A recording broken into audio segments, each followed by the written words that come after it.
students, this is Dr. William Hobbs, Director of the Writing Center, and I'm Professor Smith, professional writing tutor and professor for Composition 1. that's right, she doesn't have a first name.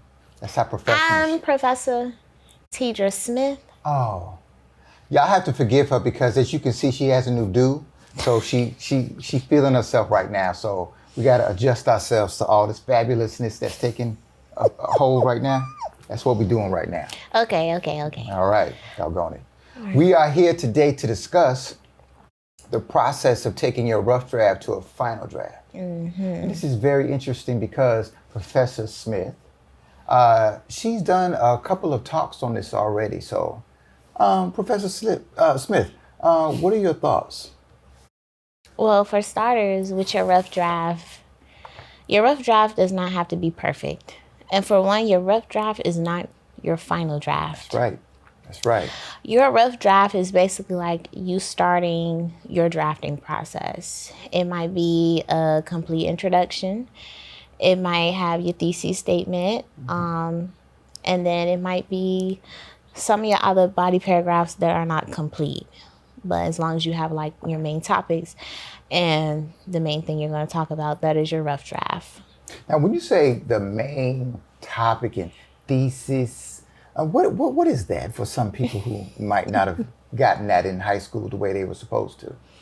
So your thesis sets you up for your overall essay. And within your thesis, you'll have points that you make. I'll call them main points. Some people call them your topic sentences. But your main points are your topic sentences of each body paragraph. Are you following? Gotcha. So give me an example of a thesis. Dr. Hobbs's drip is epic. His outfits, his wardrobe, they are fire. They're the truth. Okay. So now, let's say we take that thesis statement, right? We're moving into your body paragraph. So the first thing you said is your drip is what? Fire. Next level. The truth. So now, during that first body paragraph, which is really your second body because your introduction is one. Correct. So now we're on the second one. On the second. So now we're talking about how it's fire or how it's next level. Okay, for instance, let's say, Dr. Hobbs' cardigan game. How does he do it? I mean, it looks like he's representing VSU accidentally with your navy blue and your orange and the cream and a little bit of red just to, So now we're talking about color schemes. Okay. We're talking about sizes. We're talking about brands. We're talking about the cost. And all that can be in your essay. Okay.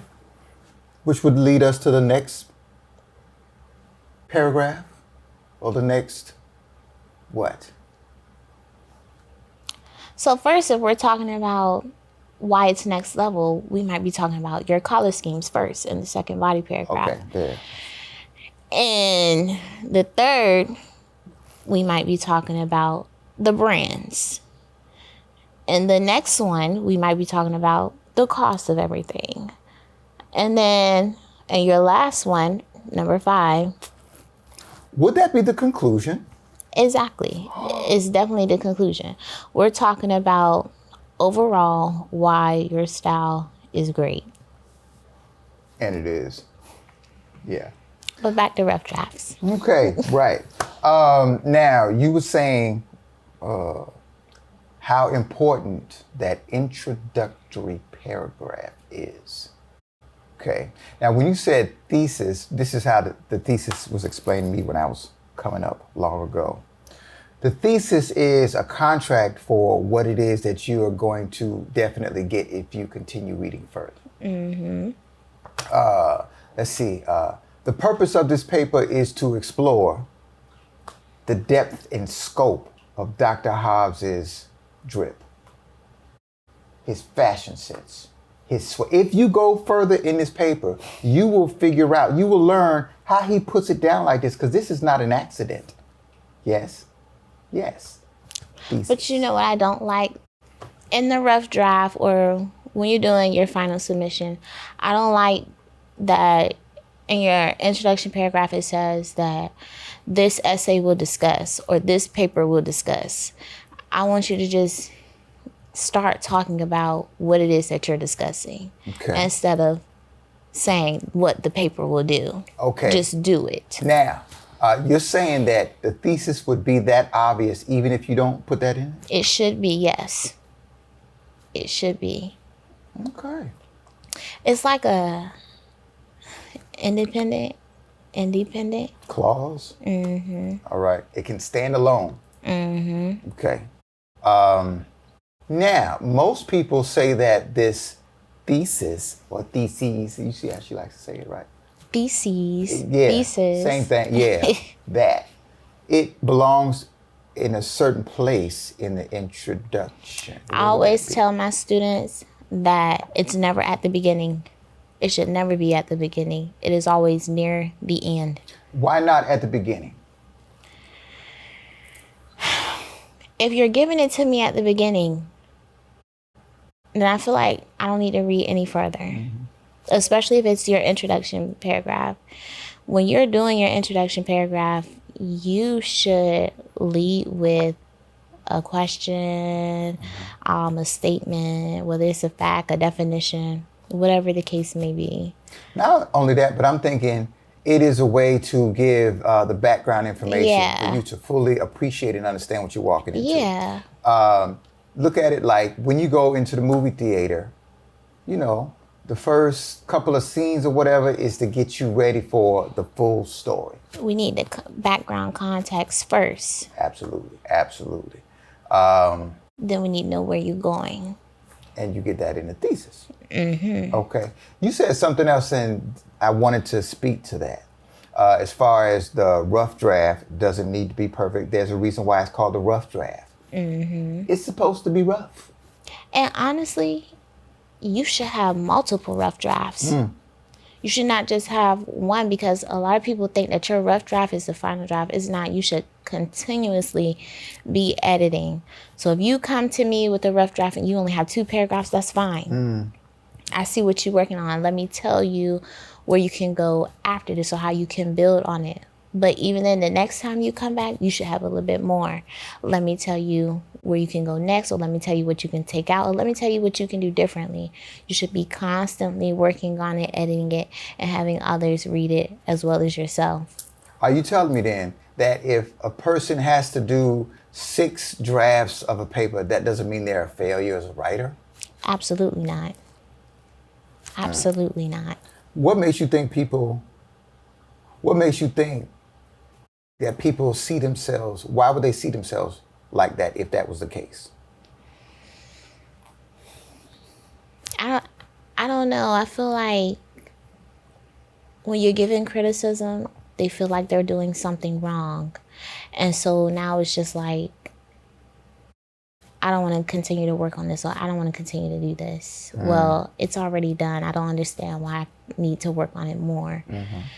But I always tell the students, I like when I give you essays back with my feedback, or I like when other professors give you criticism, so we know what you need to work on to make this better, to make this into a better final product. I would say to that, in addition to that, it's the feedback I'm giving you is not to show you how bad it is. It's to show you what you can do to make it even better. How to improve. Right. And I feel like now the students, they don't like criticism. And I feel like nobody likes to be criticized. However, but it's actually helping you. And that's something I had to learn too as a writer. It's helping me be better. It's helping me think a certain way. Or it's showing me my mistakes and showing me what I could have done differently. I'll go even further as to why I feel that is so important these days. This inability for so many students to be open to criticism or feedback. I really think it is that you spend so much time scrolling through social media and everything else. You see all these filtered, perfect highlight reels of everybody else. And you think that that's the way your life is supposed to be. And therefore, anything that you have to work at, you just don't need to be doing it. It's just not for you, right? And it's not like that at all. In fact, I would say It's not about you being a very good writer. It's about you being a very good rewriter. And the difference in that is not everybody's going to see your process. They will see what will be eventually the final draft. What you had to do to get there is between you, us, and, higher powers. I feel like even the best authors or musicians, artists, they are continuously editing their work. So it's not a matter of, will I finish this perfect? It's a matter of, I finished it and now I need to see what I need to do next in order for it to be perfect. That's right.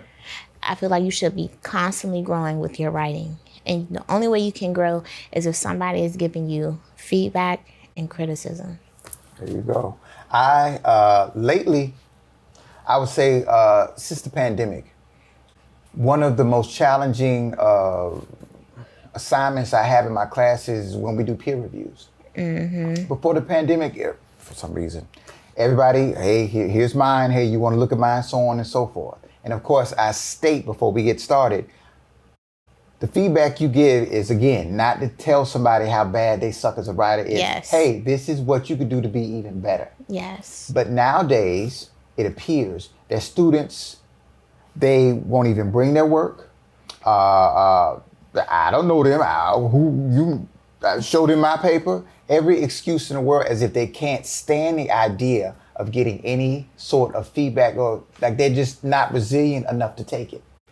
And this is something outside of writing. You're going to need that in life. If you want someone to be your mentor, they're going to give you feedback. You could be a 40-year-old man or woman, hopefully got a job and everything else. You're going to still need a mentor that's 60-something years old so you can see how to get there. They're going to give you feedback on what you're doing right now to help you better get to that stage. I feel like peer review is great. And that's why rough drafts are not final drafts, because you need the rough draft in order to talk amongst your peer, because maybe they're saying something that you can do differently, or maybe they can give you some advice that you might have missed, or they can help you out, but also you're helping them out as well. That's right. Maybe you should do this in this paragraph, or maybe you should take this out, maybe you could say this a different way. I like peer reviews. I feel like they are beneficial because it's just like asking your friend for advice about a situation. And y'all know y'all do that about other things. But all instead of it being, your friend, it's another one of your peers. There you go. There you go. So, as you can imagine, the Writing Center has all kinds of feedback to help you with your writing process, in addition to peers. Please use peers. The classroom is a community. Yes. Use it as such. Group chats and all of that. Like I said, I don't know what happened after the pandemic, but that's what they're there for. This term cohort, it is a group of people with a shared characteristic. Cohorts in a class, cohorts regarding a particular classification, moving through college. Find like-minded people who all want to improve. If you all want to improve, it goes without saying that eventually you're going to give each other feedback. So it's all about being better. Better writer, better person, the whole 9 yards. That's what we're about here, because greater happens at Virginia State University. And you cannot be greater unless you take criticism and feedback. Especially for your rough draft, in order to get to your final draft. Exactly. All of y'all are literally in rough draft phase. So do what you can so you can eventually get to your final draft phase. Yes. And with that, this is Dr. William Hobbs. Professor Teacher Smith. Yes. Saying see ya and Hail State. Wow. Is that the change?